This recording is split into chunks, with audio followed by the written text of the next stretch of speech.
Bonjour tout le monde. Alors, vous allez assister à une conférence donc, sur la question de l'isolement des personnes âgées à La Réunion.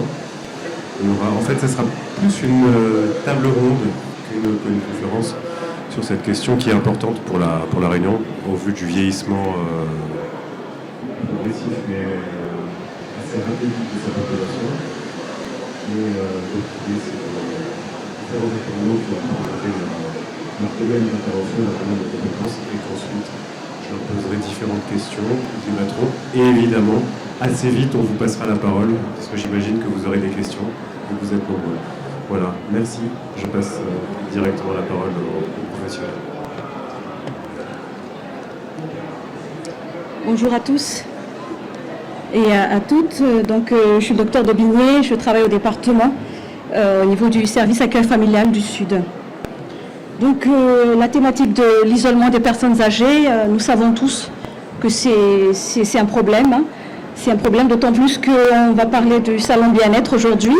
Et il se trouve que les personnes qui sont isolées, selon une étude enquête Grand Care, 63% des personnes isolées se sentent malheureux. Donc voilà, donc c'est juste un clin d'œil par rapport à tout ça. Qu'est-ce qu'on pense un petit peu de cet isolement? Comment faire mettre le lien? Comment sensibiliser tout le monde là-dessus? On ne va pas rentrer vraiment en détail de ce que c'est le concept d'isolement. Il y a des études là-dessus. Juste faire une différence entre l'isolement social qui est objectif, qui est mesurable, et avec la solitude qui est subjective. Donc il y a des personnes qui sont seules mais qui ont le choix, qui ont fait le choix d'être seules, qui apprécient bien la solitude et qui ne se sentent pas isolées. Donc voilà, juste pour vous dire qu'il y a cette nuance-là. En tout cas, l'isolement social, c'est donc le manque de contact interpersonnel et plutôt la solitude, c'est l'insatisfaction face à la qualité des rapports sociaux. Alors, pourquoi on parle d'isolement? Est-ce qu'il y a l'effritement de la solidarité familiale? Qu'est-ce qui se passe à La Réunion? C'est la première question qu'on se pose. Qu'en est-il de la solidarité familiale? Donc, j'ai fait une petite étude au sein de mon service, APA Gérontologie, donc, qui gère l'aide humaine pour les personnes âgées, les aides au domicile. Et sur la moitié des dossiers, j'ai trouvé que, c'est une soixantaine de dossiers, donc j'ai trouvé que la moitié des personnes qui vivaient seules, j'ai essayé de voir s'il y avait encore de la solidarité familiale ou pas dans ces familles-là. Et donc j'ai constaté que sur les 30 cas, 13 cas où il n'y avait plus de solidarité familiale du tout. La personne, évidemment, 5 personnes sur les 30 n'avaient pas d'enfants, donc se retrouvaient quand même isolés par ce biais. Ils étaient 5 exprimés de l'isolement. Et 10, donc ça veut dire que 10 n'exprimaient pas d'isolement. En fait, c'est nous qui avons identifié qu'ils étaient isolés. Donc il y a aussi le fait que les personnes qui sont isolées n'expriment pas forcément, qui sont isolées et n'expriment pas forcément le besoin d'aide. Et c'est ça qui complique aussi les choses. Et parmi la solidarité familiale existante, vous voyez, sur les personnes qui sont seules, il y a 17 cas où il y a une bonne solidarité. Même s'il n'y a pas d'enfants, il y a 2 qui n'avaient pas d'enfants. Et il y a quand même 2 qui ont exprimé de l'isolement et chez qui on a vraiment identifié cet isolement-là. Mais en conclusion, donc sur 60 cas étudiés, de 30 personnes qui vivaient seules, 13 n'avaient plus de solidarité du tout. Alors juste quelques mots, qu'est-ce qui aggrave là, justement encore cet isolement? Parce que c'est là-dessus qu'on pourra peut-être réfléchir, si on veut trouver une solution ou réfléchir sur la société. Et alors les facteurs, déficit neurosensoriel, la surdité, le déficit visuel, effectivement ça renferme les gens. Une maladie chronique ou une maladie psychiatrique. En vieillissant, les maladies psychiatriques deviennent un peu plus difficiles à gérer parce que les personnes âgées ont un suivi qui n'est pas aussi bien quand ils étaient jeunes. C'est un peu plus compliqué. Le deuil récent aussi aggrave l'isolement. Et puis après, il y a les conflits familiaux. Même si les familles sont nombreuses, des fois les enfants ne s'entendent pas. Et ça creuse aussi l'isolement. Le voisinage. Et puis il y a l'environnement, l'habitat. Ce n'est pas forcément l'habitat qui est isolé aussi qui entraîne de l'isolement. Même s'il y a des habitats collectifs, on a vu aussi, nous, dans nos suivis, qu'il pouvait y avoir de l'isolement aussi dans ces habitats-là. Et puis après, il y a le problème d'addiction, effectivement. Alors, quel est l'impact? C'est là qu'il faudrait qu'on soit sensibilisé Quel est l'impact vraiment de l'isolement?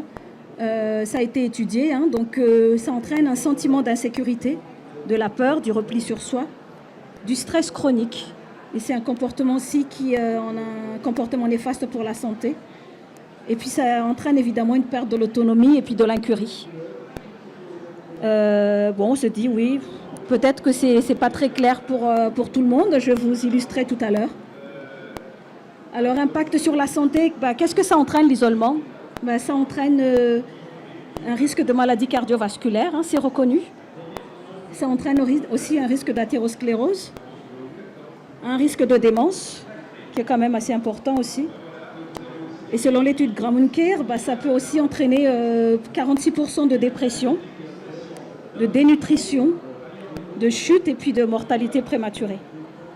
Donc c'est quelque chose qui, malheureusement, a un impact quand même assez grave sur la santé. Il faudra faire quelque chose, c'est ce qu'on doit se dire. Mais qui va faire quoi? C'est un petit peu l'objet de notre débat tout à l'heure. Et comment on peut faire? Est-ce qu'il y a une solution? Juste pour vous illustrer, c'est pour moi que j'ai mis ça, sinon ça fait trop de caractère à lire. Donc je vous illustre le cas d'un monsieur qui a été opéré donc, au niveau de l'œsophage. Il a été opéré en mai 2019, il est en convalescence en juin, il revient chez lui en juillet, il est réhospitalisé en août, il a fait une hémorragie, après il est réhospitalisé en septembre. Donc vous imaginez déjà tous ces cas d'hospitalisation. Monsieur, il vit seul, hein, il est séparé, il y a un frère de 88 ans avec son épouse et leur fille qui l'aidaient au quotidien, mais bon, ils se sont fatigués aussi, ils se sont retirés petit à petit. Nous, au niveau du service du département, on a mis en place l'aide humaine par l'APA. Monsieur, il a eu quand même 5 enfants, d'un premier lit, 2 enfants d'un deuxième lit, mais aucun contact avec les 7 enfants. Il y a un seul qui réside à La Réunion et puis qui téléphone, il y en a 2 qui téléphonent de temps en temps. Monsieur a de faibles ressources, il n'y a pas de relation sociale du tout. L'isolement social a été identifié, exprimé. Donc il ne peut compter que sur la solidarité de l'aide à domicile. C'est tout, il n'y a vraiment rien autour de lui. À certains moments, les infirmières étaient là, ils n'étaient plus là, ils sont revenus. Donc ça illustre le quotidien de pas mal de personnes âgées. Il y a un monsieur qui était autonome avant son hospitalisation aussi. Et puis, il y avait un risque de dénutrition, un risque de chute, voilà. Tout ça sur ce cas-là. Je vous illustre sur un autre cas pour qu'on sache un petit peu de quoi on parle, effectivement. Cette dame de 86 ans qui vit seule, qui est veuve depuis longtemps. Elle a un bon entourage, hein, avec 8 enfants qui sont présents. Il y a une belle fille qui est rémunérée pour l'aide humaine, hein, qui passe dans la journée. Mais là, ici, madame souffre de solitude. Donc, elle a de perte d'appétit, elle a peur de rester toute seule. Elle n'a pas de traitement contre la dépression, elle a des antécédents médicaux. Elle a la maladie d'Alzheimer, d'évolution rapide. Elle a des troubles cognitifs qui se sont installés brutalement en 2017 parce que suite au décès d'une nièce. Et puis donc madame déambule toute la journée, elle fait ses besoins partout, n'importe où.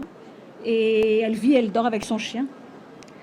Nous on a mis de l'aide humaine au niveau du département, donc il y a l'aide à domicile qui vient, donc qui est fait aussi par la belle-fille, mais qui se sont épuisés. Donc il y a eu de l'épuisement. Donc on parlera tout à l'heure de l'épuisement des aidants aussi, et de l'isolement. Nous on a proposé un peu d'accueil de jour pour justement maintenir encore un peu d'autonomie à cette dame, hein, d'où la Fondation Père Favran qui va intervenir un petit peu aussi hein, sur l'accueil de jour et comment rompre cet isolement-là pour ces personnes-là. Et puis une troisième illustration, une dame de 79 ans, hospitalisée depuis 5 mois pour refus de soins. Depuis le mois de décembre, elle est hospitalisée. Hein. Elle était restée assise sans manger depuis plusieurs jours, toute seule. C'est un voisin qui a alerté les secours et ils ont constaté que y a une odeur nauséabonde qui s'est dégagée dans la maison, tout ça. Madame était donc hospitalisée, dénutrie, déshydratée, désorientée. Elle était complètement perdue, elle n'arrivait plus à parler, elle n'arrivait plus à marcher. Elle était vraiment grabataire. Elle refusait tout. À l'hôpital, ils pensaient que ça allait être un AVC, puis au final, ce n'était pas un AVC, c'est juste parce que la déshydratation et le manque de nourriture fait qu'elle est arrivée à ce stade-là. Au fait, madame avait une dépression grave. Hein. Elle était dans l'isolement depuis le décès de son mari il y a 1 an qu'elle a pas accepté. Elle a 2 enfants qui vivent en métropole et qui veulent pas de contact avec elle non plus. Donc elle a un niveau de vie assez élevé, avec un niveau socioculturel assez élevé, mais elle se retrouve voilà, dans cet état-là. Et puis avec l'hospitalisation, elle a quand même récupéré. Maintenant, elle est autonome. Mais elle va rentrer seule chez elle. Donc on a réussi à la convaincre d'avoir de l'aide à domicile, pour l'aide à la confection des repas, pour l'accompagner. Mais comment va-t-on mettre du lien dans ce cas-là? Je n'ai pas la solution. Hein. Peut-être c'est à vous aussi de nous dire comment on va partir. C'est pour ça que je souhaitais faire ces illustrations-là, parce que comme ça, sur des cas concrets, vous pouvez dire, sur l'illustration 1, 2, 3, qu'est-ce qu'on pourrait faire et qu'est-ce qui... Voilà, c'est un petit peu l'objet du débat. Alors juste, effectivement, nous, pourquoi, pour rompre l'isolement, c'est vrai qu'on a le département, on a le service action de santé, donc avec le service d'aide APA, gérontologie, qui donne donc un fonds pour l'aide humaine, hein, qui va payer l'aide humaine, et puis d'autres aides aussi, il n'y a pas que l'aide humaine, des aides techniques pour justement couper cet isolement-là. L'allocation personnalisée d'autonomie, par exemple, peut être attribuée d'urgence en 48 heures si on voit qu'il y a vraiment un risque grave d'isolement chez la personne. Donc tout de suite, on va mettre... Cependant, c'est limité à 40 heures, on ne peut pas mettre plus. Donc ce qui fait que, voilà, on ne peut pas tout faire, on n'a pas la solution miracle, mais on a quand même des petits bouts de solution par-ci, par-là. Donc juste pour vous dire, donc avec l'APA, il y a quand même plusieurs milliers de bénéficiaires à La Réunion. 17 600, avec 140 millions d'euros par an quand même dépensés par le département pour cette aide-là. C'est un budget assez conséquent et c'est vrai que ça ne solutionne pas tout, mais c'est déjà important. L'aide ménagère à domicile aussi, on a un budget aussi qui est là aussi, parce que quand la personne n'a pas vraiment de dépendance, c'est juste de l'aide ménagère qu'on va lui donner pour faire son ménage, un petit peu faire les courses. Et là aussi, le département attribue des sommes là-dessus et il y a plus de 4000 bénéficiaires à La Réunion. Et tout ça, donc, ça aide les personnes âgées à sortir un petit peu de leur isolement, hein, parce que les aides humaines sont là pour ça. La conférence des financeurs aussi est un financement assez intéressant parce que ça permet aussi de financer des matériels qui coûtent un peu plus cher. Hein. Quelqu'un nous avait demandé qu'on finance un scooter électrique parce que sinon la personne était isolée complètement, il ne pouvait pas sortir de chez lui. Donc avec la conférence des financeurs, on a monté un dossier avec un ergothérapeute et on a trouvé un scooter électrique adapté à cette personne-là. Et puis maintenant, cette personne, elle fait ses courses, elle sort. Donc c'est vraiment un moyen technique. Nous avons les moyens pour justement permettre à ces personnes-là de rompre l'isolement. Alors l'accueil familial, c'est quand au bout de la ligne, quand il n'y a plus rien, on propose l'accueil familial. C'est un accueil qui est très développé à La Réunion. On est le premier département en France à avoir autant de familles d'accueil. 673 familles d'accueil avec 1509 places. Et ce sont des personnes âgées ou handicapées qui sont là-dedans. Donc ça permet quand même de rompre cet isolement-là quand la personne ne peut plus rester seule au domicile, ne peut pas aller en EHPAD, ou n'a pas les moyens, ou ne veut pas y aller. Et ça reste quand même une alternative pour justement retrouver encore de la compagnie et puis justement un accueil, on va dire, qui reste convivial. Donc je travaille au niveau de l'accueil familial de Saint-Pierre et j'ai un petit peu analysé effectivement donc les personnes qui arrivent dans ces accueils familiales-là, comment ils sont. Quand j'ai vu le profil au fait, de ces personnes-là correspond au profil des gens qui devraient être en EHPAD. Et ce qui veut dire que ces personnes-là ne devraient pas être en famille d'accueil sociale, parce que ce sont que des familles d'accueil sociales, sauf que faute de place ou par choix d'aller en famille d'accueil, ces personnes-là se retrouvent très dépendantes, mais se retrouvent quand même en famille d'accueil sociale. Et c'est assez problématique. Vous avez vu, 75% ont une forte dépendance GIR 2, GIR 3, donc c'est des personnes qui sont lourdement dépendantes, mais qui se retrouvent quand même en accueil familial. Les personnes qui sont dans ces accueils-là, J'ai étudié sur cette année, sur 6 personnes qu'on a accueillies, 4 n'avaient pas d'enfants, 4 étaient célibataires, donc ils étaient tous sous tutelle. Hein. Et on voit qu'avant d'arriver en accueil familial, ils étaient 3 sur 6 au domicile, puis il y en a qui étaient en clinique ou en pension marron. Mais c'est vrai que ça reste quand même une opportunité, l'accueil familial. Après, c'est pas forcément, on n'a pas forcément une bonne publicité non plus de l'accueil familial. Donc voilà, je suis là pour répondre aux questions là-dessus, si vous souhaitez. Voilà, donc en dehors de l'accueil familial, il y a d'autres aides. Je laisse Elodie reprendre un petit peu le relais. Là. Oui, bonjour. Donc, je suis Elodie Beg. Je suis chef de projet autonomie dans le département, en direction centrale. Donc, je participe à mettre en place des projets structurants sur les aides sociales pour les personnes âgées et les personnes handicapées. Donc, on a une CECIBase qui permet l'accompagnement numérique pour les personnes en basse vision. On a d'autres aides qui sont des aides dites volontaristes qui ont été mises en place de notre fait. Le département a décidé de les mettre en place. Donc on a le pass loisir, le pass transport et le chèque santé. Donc je vais d'abord commencer par le chèque santé, même s'il il apparaît en dernier. C'est un moyen d'améliorer en fait le parcours d'accès aux soins des personnes âgées. Comme vous le savez, la CSS, la complémentaire santé solidaire, est attribuée en fonction des ressources et souvent il leur reste une petite partie à payer, soit 25 €, soit 30 € en fonction de l'âge. Donc le département a mis en place un chèque santé, qui permet de prendre en charge la totalité de cette somme à charge pour les personnes âgées, pour qu'elles puissent avoir une complémentaire santé pour accéder au maximum aux soins. Donc on a 22 000 bénéficiaires, ça représente à peu près 8 millions d'euros par an. On a aussi le pass loisir et le pass transport. Donc ce sont des aides qui sont davantage tournées vers les personnes en situation de handicap, mais qui s'adressent également à des personnes de plus de 60 ans. Bien évidemment, nos personnes en situation de handicap vieillissent également. Donc on retrouve parmi ce public des personnes de plus de 60 ans qui peuvent être bénéficiaires sous condition de certaines aides. Le pass loisir, donc c'est 270 € sous forme de chèque de 5 € qui permettent d'accéder à certains loisirs avec un certain nombre de prestataires affiliés. Je crois de mémoire 333 sur l'île. Donc on a 17 000 bénéficiaires à l'heure actuelle pour 4,6 millions d'euros. Et on a le pass transport, donc une aide pour la mobilité en fait finalement, de 300 € qui permettent aux bénéficiaires de se déplacer et de faire valoir auprès de certains prestataires affiliés, taxiteurs, pour pouvoir avoir un déplacement, pouvoir se déplacer simplement. Donc 13 500 bénéficiaires et 4,05 millions d'euros par an.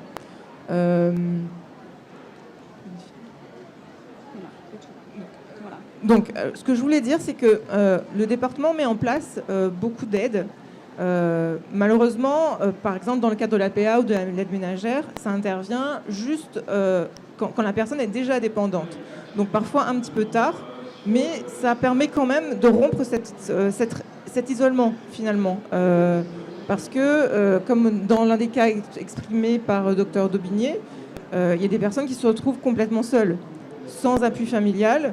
Et donc, c'est quand même un minimum qui permet en fait aux personnes âgées de rester à domicile et d'avoir quand même ce lien social qui est représenté par l'aidant qui intervient à domicile.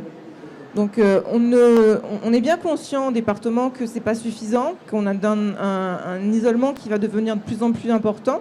C'est lié à nos modes de vie, forcément, qui évoluent, qui rattrapent ceux de la métropole. On a une décohabitation des familles, il y a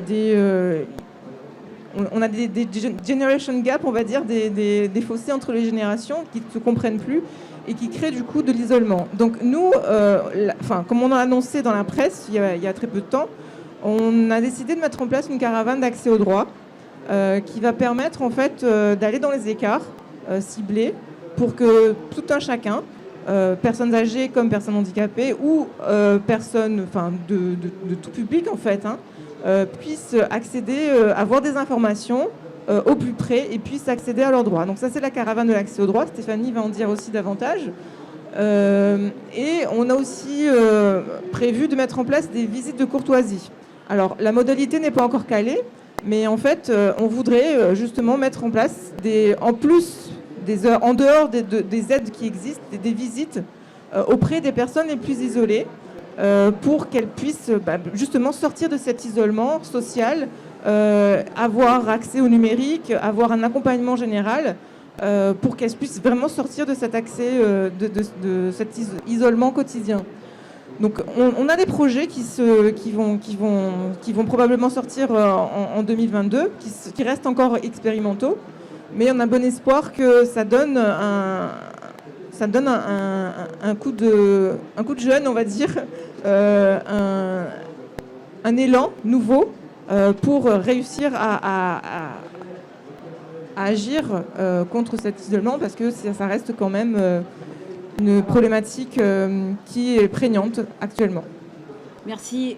Juste pour finir, donc c'est vrai que l'isolement des personnes âgées est là, mais nous on a besoin aussi d'entraide les uns et les autres. Et c'est à partir de là, c'est d'où la présence aujourd'hui à cette table ronde de différents acteurs, parce que c'est vrai que tout seul, on n'y arrivera pas.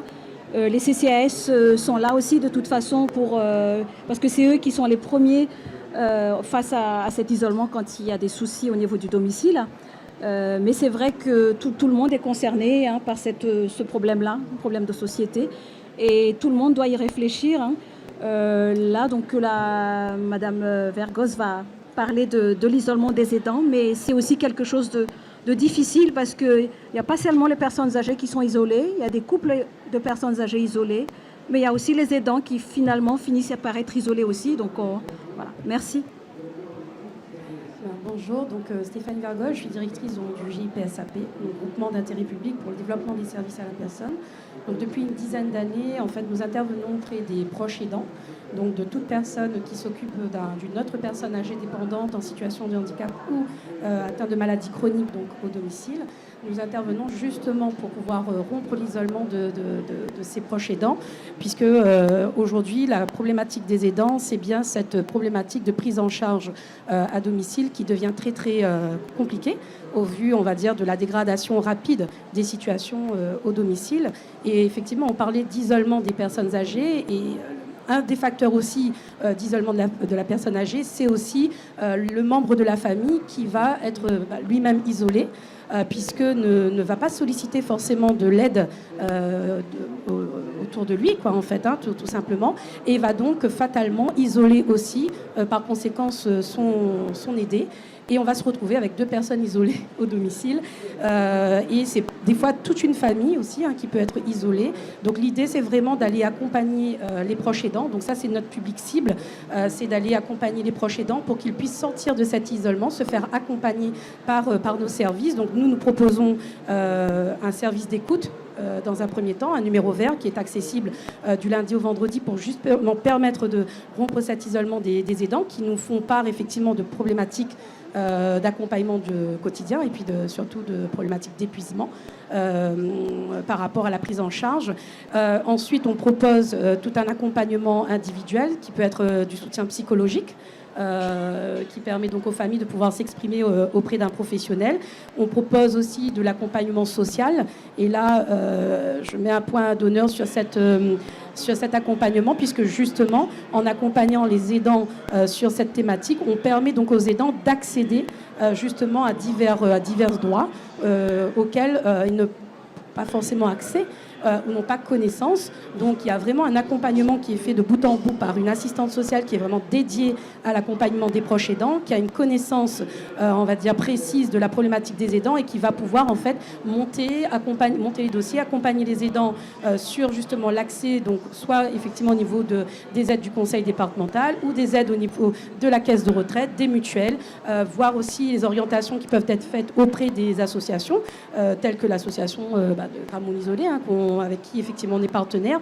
Donc l'idée, c'est vraiment comment faire en sorte de sortir les proches aidants de cet isolement pour éviter justement cette aggravation de la situation au domicile, puisque on le sait tous aujourd'hui, la grande majorité des personnes qui s'occupent d'un proche à domicile, c'est un membre de la famille qui n'est pas forcément formé à la prise en charge et qui se retrouve au final, lui aussi, peut-être un aidé, un patient pour un médecin et un aidé pour les services du département.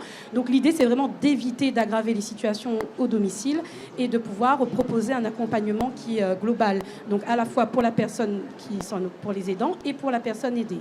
Donc ce qu'il faut faire vraiment attention, c'est vraiment cette conséquence en cascade qu'il va y avoir au domicile de personnes qui veut effectivement endosser ce rôle d'aidant, qui ne maîtrise pas forcément la prise en charge, les pathologies, l'évolution, qui ne comprend pas forcément, qui a envie bien sûr par amour, parce que ça peut être un enfant, comme ça peut être un parent, comme ça peut être un frère et une sœur, donc veut aider, mais au final s'oublie pour pouvoir se consacrer totalement à cette personne.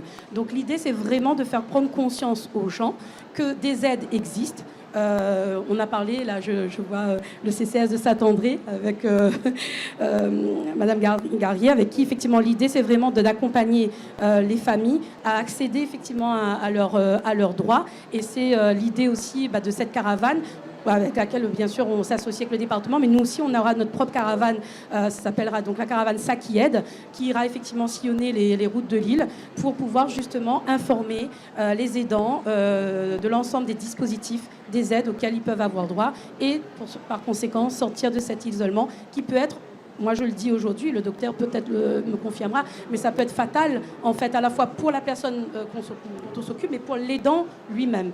Donc une situation très grave, et avec l'évolution de la situation, voilà, il faut vraiment être tous conscients de cette problématique des proches aidants, et au département de la Réunion, on est vraiment conscient puisque on travaille vraiment sur ce dispositif depuis une dizaine d'années, et on compte effectivement beaucoup sur aussi l'aide des associations, puisque l'institution ne pourra pas tout, ce qu'on vient de dire, hein, l'aide du département, c'est une aide, mais on sait très bien que le domicile, ça reste quand même la sphère privée, donc il faut jouer solidarité, mais il faudra effectivement réfléchir sur de nouvelles formes de solidarité. La solidarité familiale, elle restera, mais peut-être de façon très limitée, mais il va falloir effectivement développer de nouvelles formes de solidarité au travers effectivement le tissu associatif, mais aussi à travers le développement de nouveaux services au domicile. Et là, effectivement, il faudra accompagner toute cette structuration sur les prochaines années pour justement permettre, et c'est là l'enjeu, permettre aux personnes âgées, aux personnes en situation de handicap de pouvoir continuer à vivre chez eux le plus longtemps possible et dans les meilleures conditions. C'est tout ça l'enjeu de l'accompagnement du conseil départemental et du JIPSAP aujourd'hui. Voilà.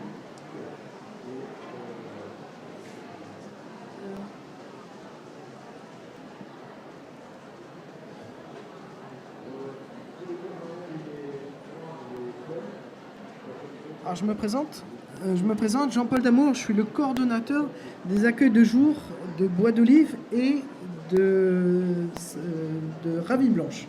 Donc on fait partie de l'association Père Favron. Donc nous, en termes d'accueil de jour, nous, ce qui est important, c'est d'avoir un partenariat entre l'aidant et l'aidé. L'aidant, on vient en complément de son action à domicile tous les jours. Donc on récupère, on a les personnes aidées qui viennent chez nous en accueil de jour sur la journée en complète.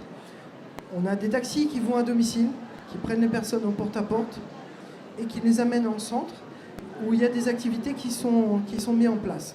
Alors, il y a une prévention qui est à la fois pour l'aider et pour l'aidant. Pour l'aider, on vient en prévention secondaire de la dépendance, c'est-à-dire qu'on vient remettre du sens sur des activités, savoir par exemple mettre le couvert, avoir des activités motrices pour ne pas perdre la motricité fine, simplement faire travailler le poignet, faire travailler les jambes, faire travailler la tête, pour se dire que voilà, au quotidien, il y a des petits gestes qui nous permettent en atelier, qui sont répétés, qui sont mémorisés et qui au quotidien permettent à la personne de manger seule, de se servir seule et de réussir à prendre des décisions encore pour elles. Pour les dents qui restent à domicile, c'est un moment de répit. Un moment de répit où elle peut aller faire ses courses, parce que c'est parfois pas évident de faire avec un aidé qui ne peut plus sortir. Et surtout, pendant les périodes de confinement, et même encore actuellement, certaines personnes ont tellement perdu l'habitude de sortir, d'aller faire des courses, d'aller sur l'extérieur, qu'elles ne veulent plus sortir. Donc les dents se retrouvent avec son aîné à domicile et ne peut plus sortir. Donc d'où l'isolement. L'intérêt de l'accueil de jour, c'est de rompre cet isolement.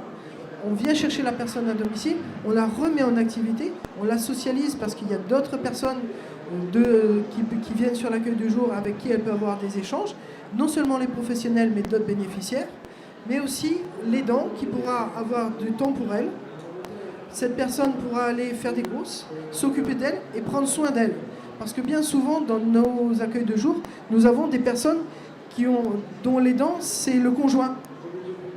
Ou un enfant qui reste à domicile, ou qui est revenu à domicile justement, parce que la personne est isolée.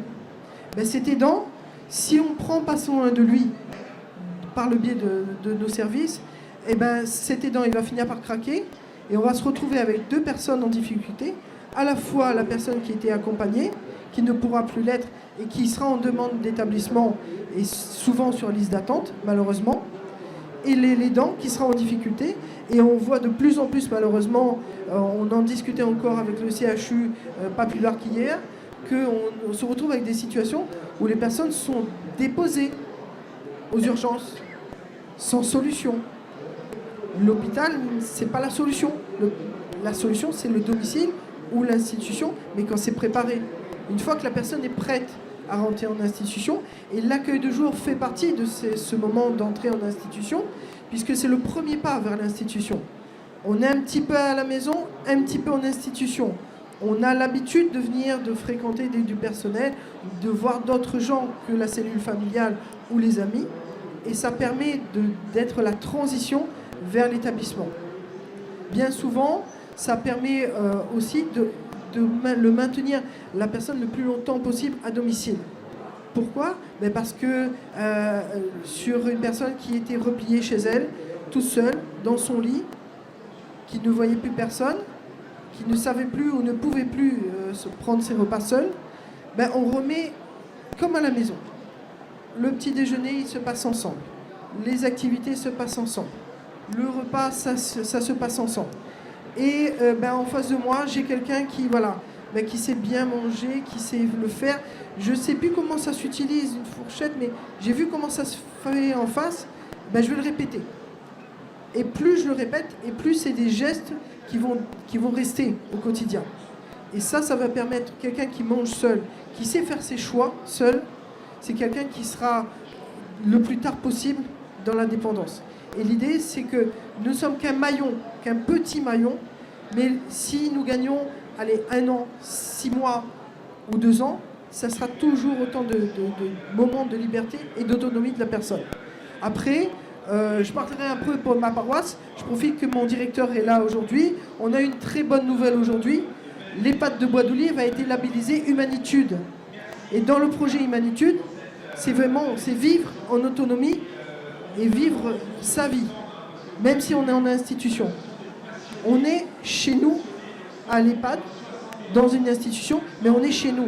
On est une personne propre, avec ses envies, ses besoins, et le projet Humanitude, justement, de se répondre, de se coller à ses besoins et à ses attentes.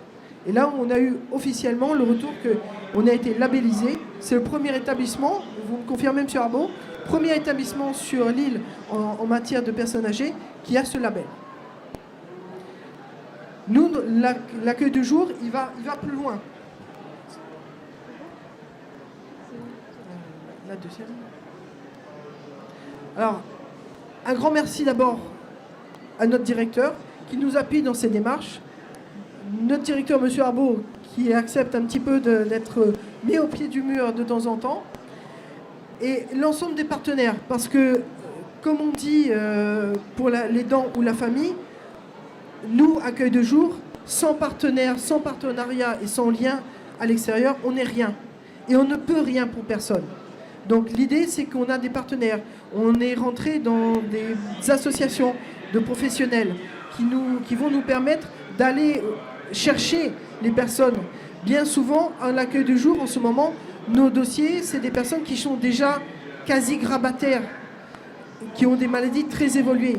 Alors que si on avait pu prendre les personnes 1 an, 2 ans avant, avec des dépistages appropriés, ou simplement le signalement d'un professionnel, ben on aurait pu mettre en place des choses et permettre de préserver cette autonomie, et on ne serait pas dans de l'institutionnalisation à tout craint. L'idée, c'est que nous, accueil de jour, on s'inscrit dans ce processus-là. On va au contact des professionnels, on va au contact de l'hôpital, on va au contact du département, on va au contact des infirmiers, des médecins généralistes qui sont sur le terrain pour vraiment rentrer dans cette boucle de prévention. Et l'idée, c'est que dès le début des signes, on met en place l'accompagnement. Actuellement, on est sur des accueils de jour qui ont très peu de place. Nous avons 15 places sur l'accueil de jour de Bois d'Olive, 15 places sur l'accueil de jour de Ravine Blanche. Le projet, d'ici la fin d'année, début de l'année prochaine, c'est de mettre ce qu'on appelle le projet SERA, le dispositif SERA en place. Le SERA, c'est le service expérimental de répit des aidants. Pourquoi ? Parce que il nous faut aller au-delà de l'offre. Nous, on offre des journées d'accueil de jour. Mais bien souvent, le parent, le proche aidant, nous dit « je suis fatigué. Juste un week-end, ça serait super. Une nuit, ça serait formidable. » Nous, on va le mettre en place. On va mettre ce qu'on appelle le SAS, le service d'accueil séquentiel. On aura non seulement de l'accueil de jour 7 jours sur 7 tout au long de l'année, jours fériés compris, mais aussi de la place en accueil de nuit, 3 places d'accueil de nuit, et en plus, pour les dents, en complément de l'accueil sur le SAS, la possibilité d'avoir au moins 2 nuitées à l'hôtel avec notre partenaire, l'hôtel Victoria, sur Grand-Bois, qui nous permettra de dire, voilà, la personne, pendant 2 jours, on s'en occupe, allez-y, reposez-vous, nous on s'occupe de tout. Ça ne sera pas grand-chose, ça sera 2 jours. Mais c'est 2 jours qui permettront à cette personne-là de dire, voilà, j'ai au moins ça, en complément de l'accueil de jour et de l'accueil de nuit. En plus, nous allons, avec mes collègues, mettre en place ce qu'on appelle le SAM, le service d'accueil mobile. Alors, mes collègues iront bientôt, très bientôt, d'ici la fin d'année, on aura un camping-car qui ira chercher 4 bénéficiaires au domicile sur la partie Grand Sud, donc Petite-Île, Saint-Joseph, Saint-Philippe. Pourquoi ces communes ? Tout simplement parce que, vous savez, on est sur une île, il y a énormément de voitures, de plus en plus de conducteurs, de plus en plus de voitures et de plus en plus de bouchons très gratinés. Entre Saint-Pierre, Saint-Joseph, tous les matins, il faut compter 1 heure de route. Alors vous rajoutez 1 heure de route à une journée d'accueil de jour et 1 heure de route le soir. On est sur du 9 à 10 heures. C'est très lourd, c'est très difficile. Là, on va faire autrement. C'est nous qui allons venir chez la personne. Parce que c'est des personnes qui seront dans des endroits isolés. Des personnes qui, par faute de moyens de transport, par faute de temps, ne peuvent pas venir sur les accueils de jour. C'est l'accueil de jour qui vient à elles. Et l'idée, c'est aussi de se dire que voilà, on aura 4 personnes en petit comité. On pourra aller se déplacer. On ira sur des sites touristiques ou pas. On aura la possibilité de manger, de pique-niquer, de sortir. On a déjà mis en place certains partenariats, notamment avec la médiathèque du Sud Sauvage à Saint-Joseph, qui nous permettra de les accueillir sur des activités. Enfin, on aura le relayage aussi de nuit, c'est-à-dire que certaines personnes ne voudront peut-être pas venir sur l'accueil de jour pour passer la nuit. L'aidant, lui, il sera coincé à domicile. Mais non, nous, on envoie un personnel qui va à domicile prendre le relais de l'aidant sur une nuit, ou plusieurs nuits, dans la semaine. Et là, la personne, elle est à domicile, il n'y a pas de changement d'habitude, c'est juste le professionnel qui se substitue à l'aidant, et l'aidant peut se reposer ou profiter ou partir sur autre chose. Les projets, c'est d'avoir On aura un établissement qui va s'ouvrir début juillet sur le terrain fleuri. C'est de partir éventuellement faire aussi proposer un accueil de jour pour les personnes dans des hauts, notamment sur la partie tampon Plaine des Cafres, dans les hauts de Petite-Île Montvert. Et par la suite, on travaille en partenariat avec le CCAS de l'étang salé pour aussi justement mettre en place d'autres accueils de jour, mais dans la partie ouest maintenant de notre secteur. Parce que notre accueil de jour est sectorisé d'étang salé à Saint-Philippe, en passant par les Hauts, les Avirons, Sillaos.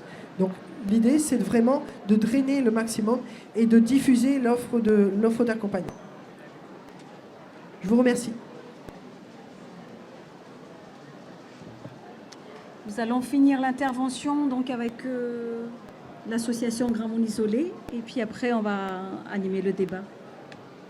Oui, bonjour à toutes et tous. Patrice Loisel, président d'SOS Grand Monde Isolé, donc une association. Je félicite tout d'abord les actions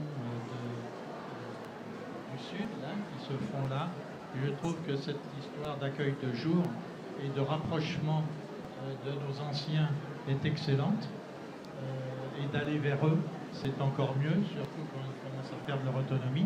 Donc, un grand bravo pour ces actions de terrain, où on espère pouvoir vous rejoindre un petit peu plus qu'on l'a fait là, mais Covid aidant, la peur aidant, la méfiance aidant, les bénévoles se sont envolés, les grands mondes sont toujours là, mais il n'y a plus de bénévoles pour les y emmener.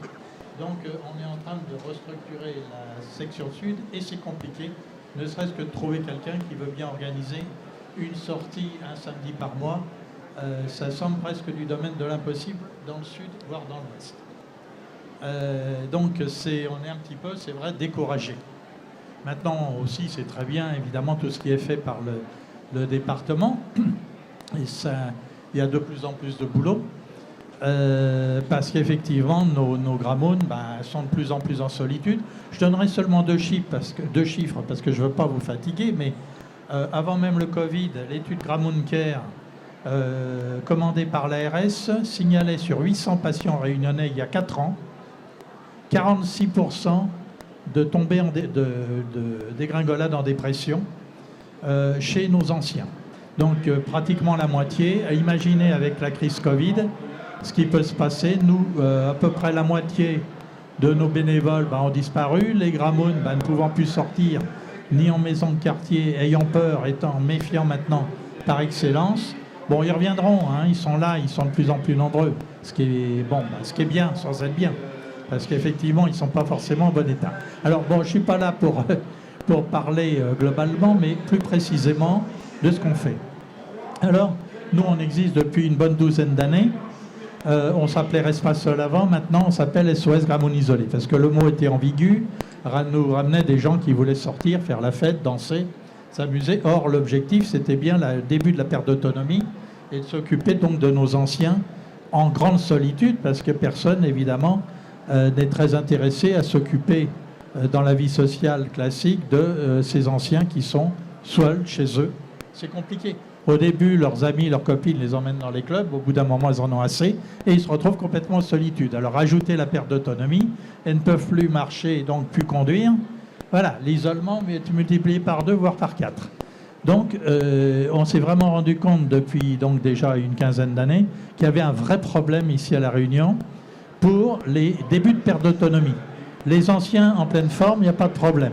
Ils ont les sorties en bus, ils ont les repas conviviaux, et ils ont la danse. Ça maintient leur santé mentale, leur santé physique. Et ça, c'est très bien. Et La Réunion est très bien placée au niveau des clubs 3e âge. D'ailleurs, nous, dès qu'une personne nous dit qu'elle veut danser, on l'envoie sur un club. On ne la prend jamais chez nous. On commence à leur poser d'ailleurs la question. Est-ce que vous aimez danser? S'ils disent oui, voilà, c'est raté. Ça sera pour téléphoner à la mairie. Ils vont vous donner les coordonnées d'un club. Bon, non, mais ce qui est très bien, je veux dire, je félicite tout ce que fait Joël Beg et tout ce que font les clubs, parce que ça maintient nos gens en pleine forme. Maintenant, nous, la perte d'autonomie est beaucoup moins salivant, parce qu'effectivement, il faut aller chercher les gens chez eux, même les semaines bleues n'y suffisent pas, parce que rejoindre le car, aller en bus jusqu'au car, ils ne peuvent pas, personne ne leur donnera la place. Bon, et comment les joindre chez eux? C'est compliqué. Les assistantes sociales n'ont pas forcément non plus le temps de se rendre à domicile. Ce que je constate, c'est que bon, l'aide à domicile fonctionne bien. Il y a beaucoup de sociétés de services. Nos grammones, même les plus isolés, sont bien accompagnés au niveau de l'aide à domicile, donc ménage, repassage et compagnie. Ça se passe plutôt bien. Bon, des fois, ils ont envie de changer, mais de changer, mais ils n'osent pas, ils ont peur. Ils se disent, on va se faire refuser, du coup, on n'aura plus personne. Donc, on leur dit, bah, si, vous êtes libre d'aller vers la société de service que vous désirez. Alors, qu'est-ce qu'on fait? On avait commencé il y a une douzaine d'années par l'accueil à Noël et à la fête des mères dans des familles. Un grand moment, parce que les familles allaient chercher nos grammones chez eux, les conviaient, les emmenaient chez eux et le faisaient profiter d'un Noël et d'une fête des mères en famille, dans la famille d'accueil. Alors ça, c'était vachement sympa, bonne ambiance, ils revenaient ravis, ils avaient bien mangé, causé, étaient intégrés. Bon, et ça se passait bien. On a prolongé par des visites auxquelles maintenant on a donné un contenu et un sens. C'est-à-dire qu'au-delà d'écouter les grammones raconter en boucle leur histoire de vie, bon, alors la première fois ça va, après au bout de 2-3 fois le bénévole il s'enfuit. Donc au lieu de s'arrêter à cela, on essaye de donner un sens aux visites, à savoir que nos vieux ils ont aussi besoin d'accompagnement peut-être pour repérer un problème de mobilité. Est-ce qu'ils ont une douche italienne? Est-ce qu'ils ont une rampe handicapée? Et on a repéré un certain nombre de situations qui ont été envoyées au SPLAR, avec lequel d'ailleurs, qui est un service du Conseil général, départemental, pardon, qui est très bien, mais on a perdu un peu le contact avec le Covid, et on aimerait bien reprendre ce contact avec le SPLAR, parce qu'on a sorti pas mal de personnes qui ne savaient pas où s'adresser pour une aide à l'accès chez eux ou à l'accès à la douche tout simplement le jour où l'invalidité les guette. Alors les visites, donc le contenu également peut se porter sur les modes, je dirais, de communication actuels. C'est-à-dire que quand on a des visiteurs ou des visiteuses qui veulent bien leur montrer l'usage du portable, du smartphone, qu'ils connaissent très mal, hein, nos anciens, le répertoire, l'agenda et pourquoi pas la webcam. Actuellement, on fait des communications directes entre des grammones, y compris handicapés de la Réunion, avec un EHPAD de Bordeaux, et des anciens, enfin donc de l'EHPAD de Bordeaux, communiquent, et ça a même été jusqu'à une explication par nos grammones de la Réunion comment on fait un rougail saucisse. Alors les grammones de l'EHPAD de Bordeaux ont essayé et ils ont communiqué par ce média.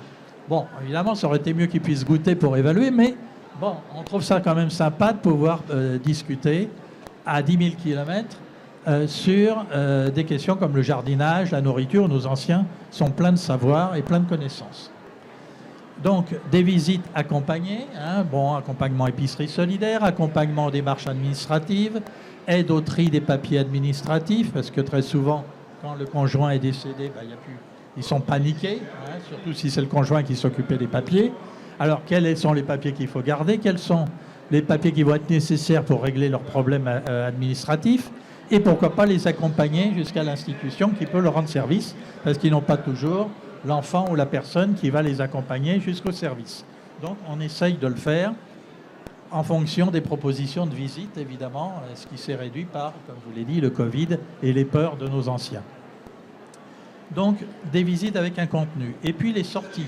Alors, des sorties mensuelles, on essaye d'en faire, donc, on reprend les sorties mensuelles qu'on avait initiées il y a donc déjà une dizaine d'années, une fois par mois, dans les 4 zones de l'île. Simplement, on a perdu, avec le Covid, beaucoup de bénévoles qui sont partis dans la nature, un peu comme dans toutes les associations de l'île d'ailleurs, je crois. Certaines ont même fermé leurs portes. Voilà. Donc, on reprend ça avec des sorties adaptées, c'est-à-dire qu'on va les chercher, on les ramène de chez eux. De temps en temps, on leur propose une petite sortie car, quand ils peuvent encore accéder au car. Changement d'air, bien connu des créoles.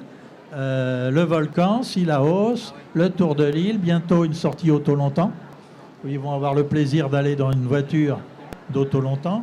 On est en train de programmer ça pour bientôt. leur faire plaisir. Leur faire plaisir dans les hauts, pourquoi pas. Alors, et aussi à des frais limités, parce que très souvent, on propose des sorties, 10 à 15 euros de car, plus 20 à 25 euros de resto, c'est quand même 40 euros qui tombent. Quand on gagne 600 à 700 euros, c'est compliqué par mois. Hein, c'est pas par jour. Monsieur Loisel ?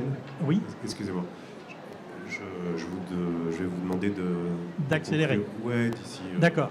Alors, donc voilà, les sorties conviviales. Donc, pour l'instant, le nord, l'est et le sud est en train de redémarrer. L'ouest a beaucoup de mal. On cherche un responsable de zone ouest. Ne serait-ce que pour organiser une sortie par mois. Et puis, je dirais ce qu'on a organisé depuis 7 ans, auquel je suis très attaché, la cohabitation solidaire. C'est un concept récent, qui existait en métropole et ailleurs, on n'a rien inventé. Maintenant, notre cohabitation solidaire, on essaye de la bétonner, c'est-à-dire qu'on ne fait pas n'importe quoi. Le principe, c'est que tout Gramoun qui a une chambre disponible chez lui ou chez elle, disponible, pas la sienne, peut l'offrir à un accompagnant ou une accompagnante, en retour, offrir, donc pas de loyer. En retour, l'accompagnant ou l'accompagnante va offrir 2 heures de son temps en soirée, en semaine, pas pour faire le ménage, parce qu'on n'est pas là pour aller sur les plates-bandes des travailleurs sociaux, mais pour de la compagnie, soirée télé, repas en commun, promenade, jeux, par exemple. Enfin, c'est tout ce qu'a besoin et envie la personne âgée, mais pas question de faire du soin. Et présence de nuit en semaine, où elle dort, mais elle intervient au cas où. Voilà. Donc le principe de la cohabitation solidaire, c'est ça. Ça fait 8 ans que ça existe. Quand je dis qu'on a bétonné, c'est que maintenant il y a un protocole précis. Coup de fil avec moi, je suis psychologue. Deuxième étape, coup de fil avec le référent ou la référente, donc qui représente la personne âgée, pour discuter au téléphone. Ensuite, rencontre avec la personne âgée chez elle pour voir les conditions d'accueil, la chambre, l'itinéraire, etc. Parce que ce n'est pas forcément des gens très âgés, très formés, qui ont beaucoup de moyens, qui viennent comme accompagnants. Très souvent, ils n'ont pas de voiture. Donc, 3e étape, la rencontre. 4e étape, 10 jours d'essai pour voir si ça marche des 2 côtés et recadrer. Pendant l'essai, on demande un extrait de casier judiciaire numéro 3. Et il y a un contrat de cohabitation solidaire qui est établi entre la famille, la personne âgée, d'une part, l'accompagnant, d'autre part. Donc ce contrat met les droits et devoirs de chacun et inscrit sur papier le contenu des 2 heures et de telle heure à telle heure, de façon qu'il n'y ait pas de débordement au niveau des familles. Donc pas de droit aux visites pour l'accompagnant, vous voyez que c'est dur, et 3 mois minimum de présence pour éviter les opportunismes de vacances qui pourraient se faufiler. Donc voilà, je voulais quand même parler de cette cohabitation. J'ai quelques prospectus pour les gens qui voudraient nos coordonnées. Bon, on n'a rien inventé, mais on s'adresse en particulier à des accompagnants qui sont matures, qui ont, si possible, quand même 25-30 ans, ou s'ils ne les ont pas, un projet d'études, d'emploi ou de formation, quelque chose de sérieux. C'est pas échapper aux parents pour aller faire la fête le soir. Le but, c'est bien un contrat avec une personne âgée qui a besoin d'une présence le soir et la nuit. Donc voilà, donc des gens sérieux. Ça peut être des étudiants s'ils ont un projet. Mais les plus appréciés sont les 35 à 65 ans, ce qui est rare, parce qu'effectivement, c'est compliqué de trouver du boulot à cet âge-là, surtout si on n'a pas de formation. Donc voilà, je ne veux pas prolonger outre mesure. Bon, j'ai des petits dépliants très modestes que je peux proposer aux personnes qui pourraient être intéressées. Bon, celles qui voudraient le noter, je vous donne mon téléphone, le 02 62 582 581. Donc ceux qui veulent déjà le noter, donc 0262 582 581. Et puis j'ai une douzaine de prospectus ici que j'ai amenés au cas où vous seriez demandeur. Donc merci surtout de transmettre l'information, les visites, les sorties mensuelles, notamment le nord, l'est et le sud qui recommencent, et l'ouest, vraiment être aidé par des bénévoles dans l'ouest, parce que là, on souffre. On a l'impression que l'ouest est trop sollicité de partout pour se proposer. Voilà, merci de votre attention. Et puis, on est prêt sur les questions. Alors, merci à tous déjà. On n'a pas beaucoup de temps pour les questions. On va essayer d'en prendre un peu plus. Mais voilà, parce que le sujet est intéressant, mais ça va être un peu compliqué. Moi, je vais juste poser une question et ensuite je donnerai la parole au public. Moi, ce qui me vient à l'esprit immédiatement en vous entendant, c'est qu'il y a quand même un problème prégnant. Là, je pourrais reprendre des mots qui ont été prononcés sur l'isolement social de ces Gramoun. Et j'entends qu'il y a des projets qui vont se mettre en place, mais moi, la question qui vient, mais qu'est-ce qui se passe dans l'intervalle, en fait, entre le moment où ces projets vont être lancés et vont être effectifs, quels qu'ils soient, même s'il y en a beaucoup, et le moment présent où il y a cet isolement qui touche quand même un nombre grandissant de personnes, y compris encore plus depuis le Covid, si j'ai bien entendu Monsieur Loisel. Est-ce qu'il y a des choses qui sont faites? Est-ce que vous ne trouvez pas ça inquiétant? Voilà, donc c'est une question collective que je vous pose.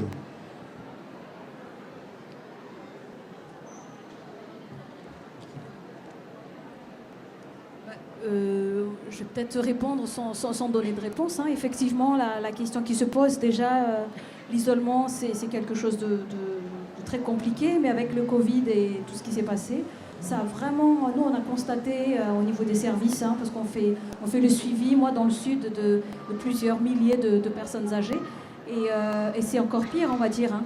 Mais la question qui se pose, qu'est-ce qu'on peut faire? Je ne sais pas.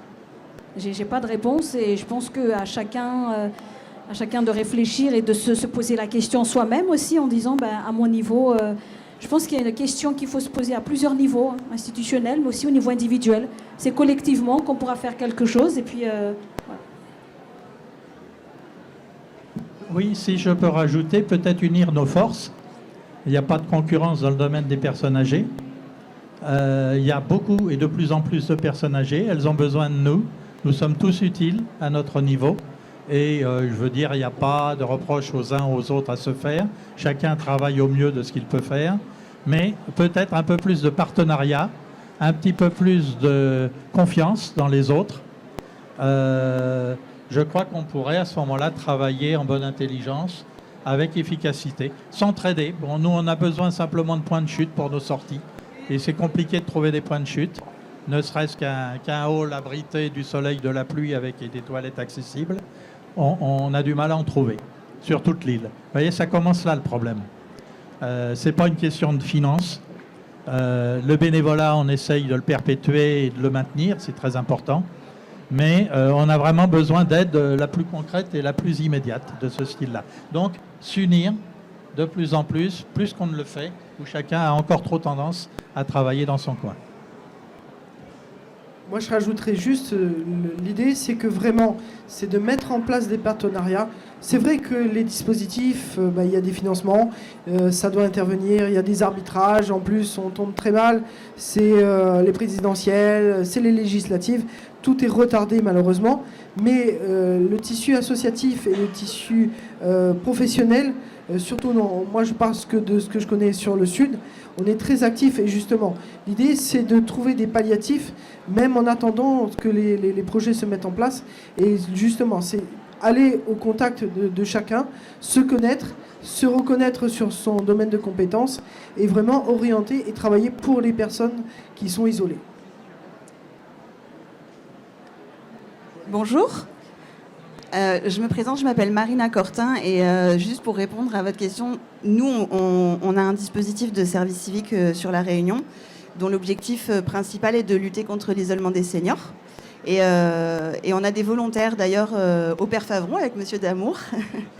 On travaille avec pas mal de personnes ici et donc ils sont une centaine, en un an on a à peu près une centaine de volontaires qui ont été déployés sur l'île et dans des associations et notamment dans des CCAS. Et l'essentiel de leur mission, c'est de faire des visites de courtoisie, de convivialité à domicile. Là, je parle de ceux qui sont en CCAS. Au Père Favron, il faut aussi beaucoup de convivialité, de courtoisie, d'animation, etc. Et donc voilà, nous, c'est déjà quelque chose qui existe, qu'on fait. C'est pas forcément facile à faire. Et une des grandes difficultés qu'on rencontre dans les CCAS, c'est l'identification, en fait, des bénéficiaires, des personnes isolées. Et ça, c'est un vrai problème, finalement, de les trouver, d'y aller. Je rencontre un peu les mêmes problèmes. Voilà, je me retrouve beaucoup dans ce que dit Monsieur Loisel. Après, la logistique aussi, pour faire sortir les personnes, c'est toujours compliqué. N'empêche que ces jeunes, ils sont là et que ça fonctionne super bien comme dispositif. Donc voilà, à notre petite échelle, on essaye déjà de faire ça.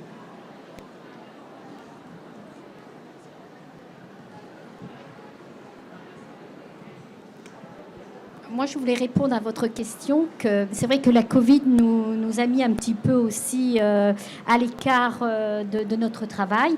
Et la Fondation a mis en place au bout d'1 mois et demi, puisque ça, je pense que les gens ne le savent pas, l'arrêt de l'accueil de jour a été brutal. Et les personnes âgées se retrouvent chez eux seules. Et la Fondation a mis en place des voitures et de quoi nous faire déplacer à domicile. Et on l'a fait au bout d'1 mois, 1 mois et demi, pendant quelques mois. Et on allait vers les bénéficiaires de l'accueil de jour. Et l'isolement n'y était plus.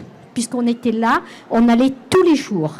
Même si c'était qu'1 heure, mais on allait tous les jours vers ces personnes qui venaient à l'accueil de jour. Donc c'est vrai que, comme on dit, l'oiseau ne fait pas son nid en une seule journée. On a beaucoup encore à faire, mais je pense que le projet qu'on aura là d'ici la fin de l'année, eh ben, ça permettra déjà de trouver ces personnes isolées, moins isolées, ou plus isolées en tout cas. Merci.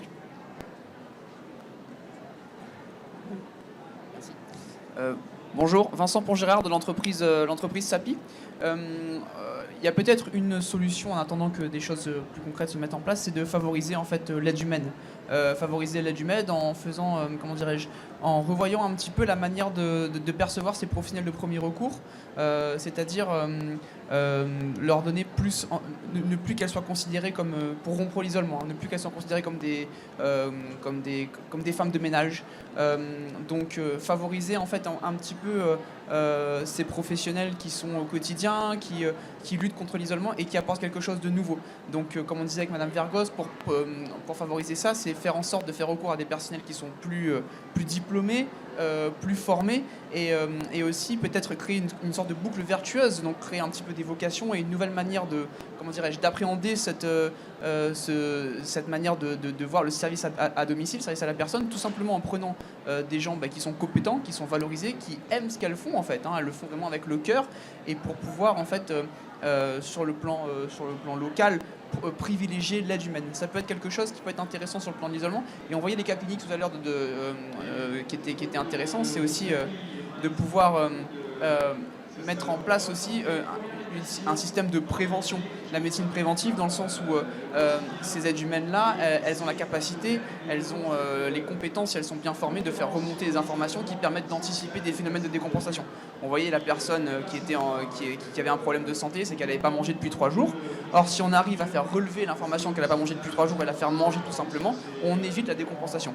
Donc l'idée, c'est de faire favoriser le recours aux aides humaines, plus formées, plus valorisées, créer peut-être des vocations, donc créer de l'emploi. Et voilà, c'est une des solutions peut-être sur le plan local. On parlait du tissu associatif, mais il y a aussi des entreprises. Sur le plan départemental, ce serait intéressant de voir ce qu'il est possible de mettre en place pour pouvoir justement actionner d'autres leviers, voir un peu ce qu'il est possible de faire avec les aides pour pouvoir permettre aux personnes qui sont dans le besoin de pouvoir accéder en fait financièrement à ces aides humaines avec ou sans APA, PCH. Voilà, c'est une des... Vous en pensez quoi? Moi, je peux répondre. Tout à l'heure, on a indiqué ces 140 millions d'euros aujourd'hui qui sont injectés dans le domicile. Donc, c'est injecté soit auprès de personnes qui sont recrutées directement par les familles. Et aujourd'hui, la problématique, c'est qu'il y a de plus en plus de demandes.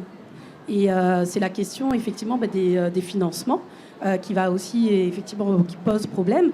20 000 bénéficiaires de l'APA. Je ne sais pas quelles sont les projections sur les prochaines années, mais on a de plus en plus de personnes âgées qui entrent en dépendance précoce. C'est de plus en plus précocement. Donc il y a aussi à agir sur la prévention, en fait, le plus en amont possible.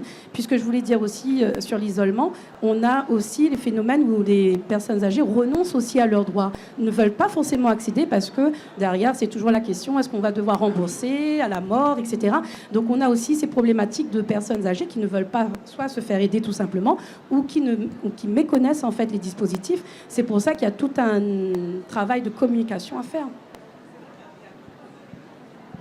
C'est vrai qu'il y a tout un travail à faire là-dessus. Il faut savoir que le département ne récupère pas sur succession. C'est une décision qui a été votée en 2007.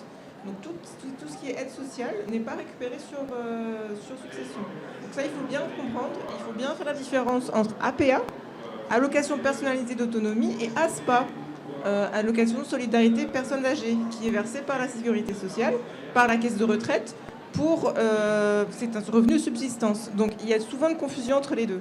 Donc il faut bien savoir que le département, lui, ne récupère pas sur succession. C'est une décision qui a été prise au niveau départemental pour tenir compte de la société, en fait, des capacités des personnes âgées. Donc ça, il faut bien le savoir. Donc il faut communiquer là-dessus davantage. Ça se fait de plus en plus. On a des projections qui ne sont pas très bonnes pour les années à venir. On a un processus de vieillissement à La Réunion qui est inédit, qui est bien plus avancé qu'en métropole. Je n'ai pas exactement les chiffres, mais ils ne sont vraiment pas bons.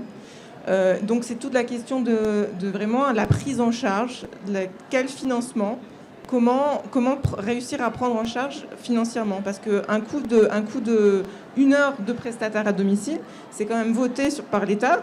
C'est passé à 22 €. Donc c'est 1 heure de prestation à 22 €, c'est quand même assez cher. Et la collectivité ne pourra pas tout prendre en charge, en fait. Donc il faut vraiment aller vers davantage de prévention pour pouvoir retarder davantage l'entrée en dépendance. Alors, oui, c'est pour ça que, comme il y a forcément des limitations financières, le département ne pouvant pas tout faire, qu'on propose pour les accompagnants et les accompagnantes pour le soir et la nuit, on espérait que la perte d'autonomie soit abordée après les retraites à l'Assemblée nationale. C'était le projet de M. Macron, mais j'espère qu'il va reconduire sur le deuxième quinquennat. Mais pour l'instant, on n'a rien vu. Ceci dit, on a sollicité Brigitte Bourguignon, qui n'a pas l'air hostile à l'idée. On a interpellé les députés sénateurs de Lille, dont 2-3 nous ont quand même répondu, de façon très positive, nous décider à nous appuyer. L'idée, ça serait que les accompagnants aient 600 à 800 € par mois d'aide, en plus de leur chambre offerte, pour pouvoir subvenir à leurs besoins fondamentaux. Ce qui serait un contrat gagnant-gagnant. D'un côté, des personnes âgées et des aidants qui auraient une personne accompagnante pour le soir et la nuit gratuitement. Et d'un autre côté, donc des accompagnants qui auraient la gratuité d'une chambre. Et voilà. Et donc 600 à 800 € par mois pour pallier à leurs premières dépenses. C'est pas miraculeux, mais c'est pas un travail non plus de dormir et d'être réveillé le cas échéant s'il y avait un souci la nuit. Le soir, de tenir compagnie, c'est pas non plus vraiment un emploi. Donc 600, et puis si on va pas payer la même chose à un maçon ou à maçon ou n'importe quel métier, quelqu'un qui travaille dur avec ses mains que quelqu'un qui fait juste de la présence de nuit. Hein. Donc l'idée c'est celle-là. Il coûtera de toute façon beaucoup moins cher aux institutions que de faire de nouveaux EHPAD, de nouvelles maisons de retraite. D'ailleurs, l'étude Gramoun-Care le dit, il dit, compte tenu qu'on prend en charge une bonne partie des familles ici à La Réunion, on ne peut plus construire de nouveaux EHPAD, de nouvelles maisons de retraite, ça nous coûterait trop cher. Donc, il faut les maintenir à domicile.